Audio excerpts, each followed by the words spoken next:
Thousands of years ago, isolated civilizations separated by oceans and towering mountain ranges were simultaneously illuminated by a shared discovery.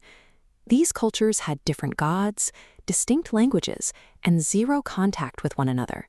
Yet to combat fatigue, ward off disease, and protect themselves from unseen forces, these empires all relied on the exact same tool. That tool was a plant. Specifically, a resilient, bitter shrub known to modern botany as Artemisia vulgaris. If you lived in medieval Europe, you'd call it mugwort. In the high altitudes of Nepal, it was Titepati.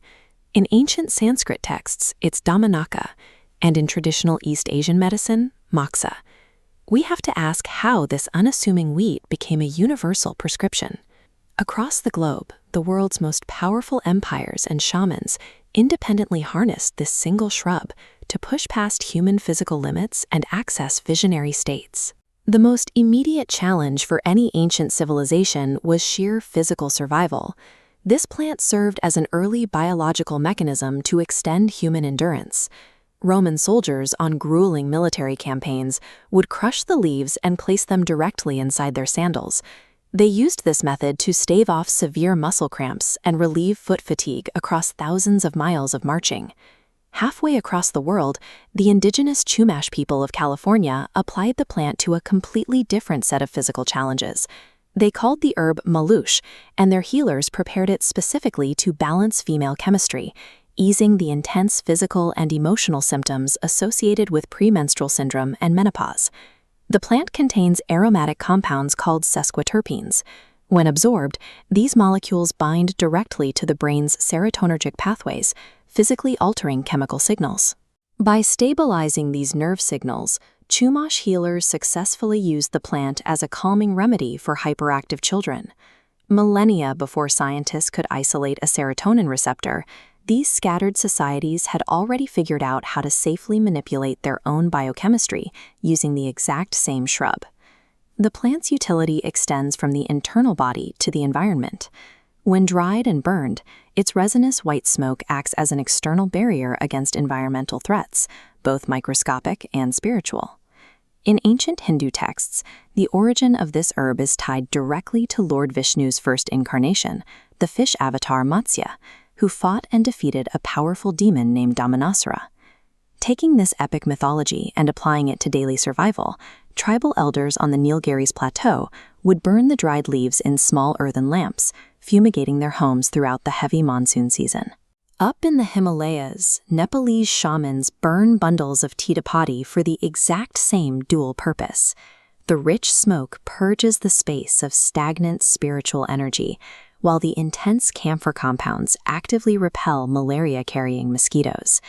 That practice of burning the herb for energetic clearing travels seamlessly into traditional East Asian medicine, where the dried plant is tightly rolled and processed into moxa.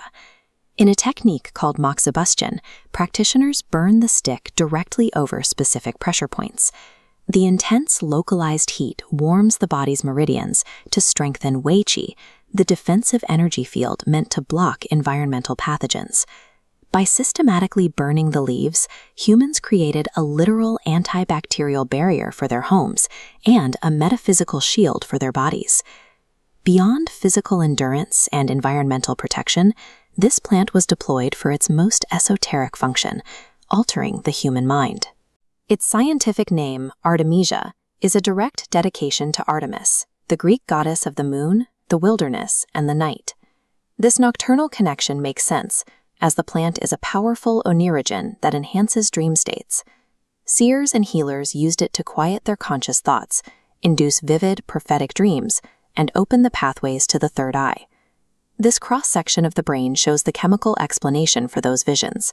The psychoactive compound thujone targets the central nervous system.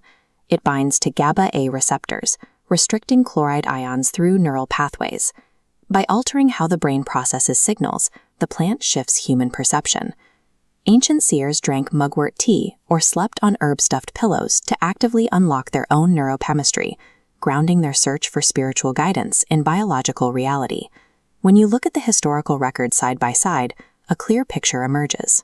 The philosophers of Greece, the physicians of ancient China, and the shamans of the Himalayas were all tapping into the exact same localized truth.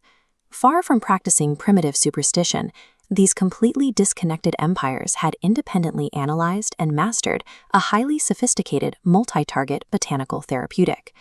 To heal the body, cleanse the environment, and unlock the subconscious mind, humanity didn't need to forge a mythical weapon.